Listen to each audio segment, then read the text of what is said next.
everybody has running mates. Like this main guys, I use the phrase running mates where Tristan's your running mate, you're his running mate, and then you got other people. So there's a levels to running mates, right? Yeah. So you got acquaintances, you got, friends, you got best friends, then you got running mates. Running mates is a handful. It's not that many. Yeah.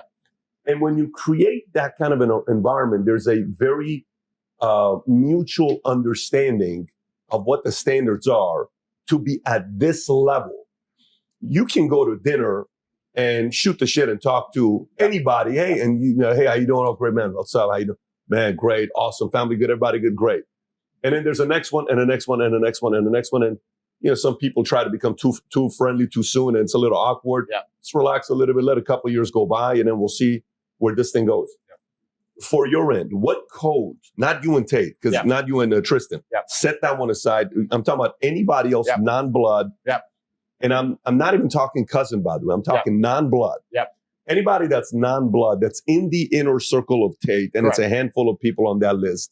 What are some codes all of you follow that's non-negotiable? Absolutely. That's a fantastic question, and I know exactly how to answer it. So the first things first is I do not like to hang around with men who suffer from a lack of women, because in my experience, any man who can't get women will eventually sell you out for women. It's too powerful a force.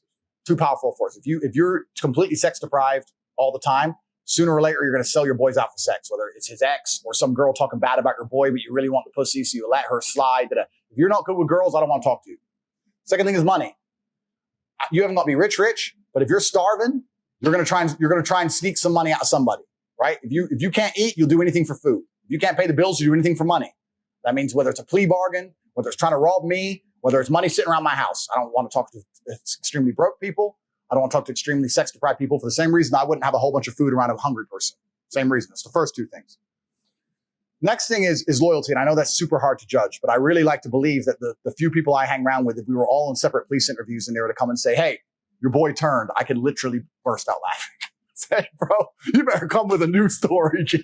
You better go away and think about it and come back. We can talk, but don't try that one. Try again. So loyalty is very, very important. Next is bravery, because can't fight is fine, but won't fight isn't. Won't fight is unacceptable on every level. If I'm with my 5 friends and I'm going toilet in the club and I come back and I see someone punch one of my friends, I am annihilating anybody in that guy's group. We'll find out why later. My guy could have been wrong. It could have been my guy's fault. I'm just hitting him. I'm just knocking everyone. When everyone's asleep and the threat is neutralized, I'm like, bro, the fuck was that? He goes, oh, I started it. I was like, oh, fucking. Well, forgiveness later. First, people have to pay, right? We'll worry about the whys afterwards. So they have to have that loyalty and that devotion to the bravery, the ability to fight.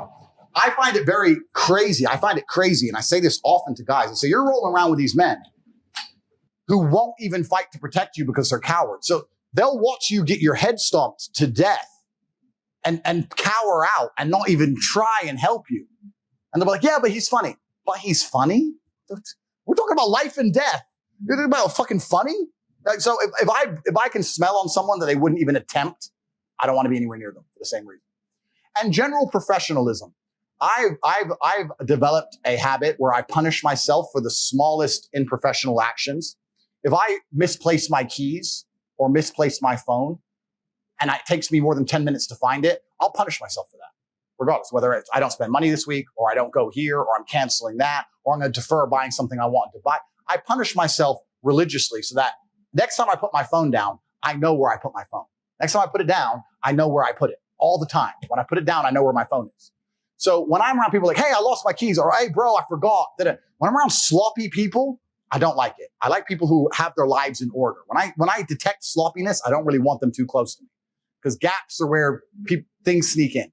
Other things are basic OPSEC, really basic OPSEC. I like that if I'm around my friends, if I'm ever sitting with my back to a room, this is an enclosed environment, but in a normal restaurant, I never sit with my back to the room. But if I have to do it, I like that I never do it, but if I have to do it, the people I roll with, they'll literally give me a nod. We'll sit down at dinner and I have to sit here, they'll go. And they'll pay extra attention for me because I can't see behind me. I like that level of professionalism. I like that. I like people, like I said, don't get weak, no hangovers, no crying their eyes out, no cowardice. It's infectious. Don't like that around me. No negativity. Don't like that around me. So there's certain things that I create a very, very particular reality. And it's actually interesting because to me, these things are all normal. But when you have these kind of standards, it's pretty hard to find friends. You're like, oh, you're a dumbass. You're a pussy. You're like, and you don't talk to that many people. But if you get a crew together that act that way, it's amazing how, not to get all airy-fairy, but it's almost an intangible. When you have 6 men in one place who are perspicacious, who are paying attention, who do have their things right, who don't lose things, who do it, the whole room can smell it. When me and my crew walk in a room, even if it's almost like an energy. Some guy can be eating his dinner, not even see us walk in and go, 6 predators. It's like the rabbit when the fox comes. Like you can smell when the guys turn up. Do you know what I mean?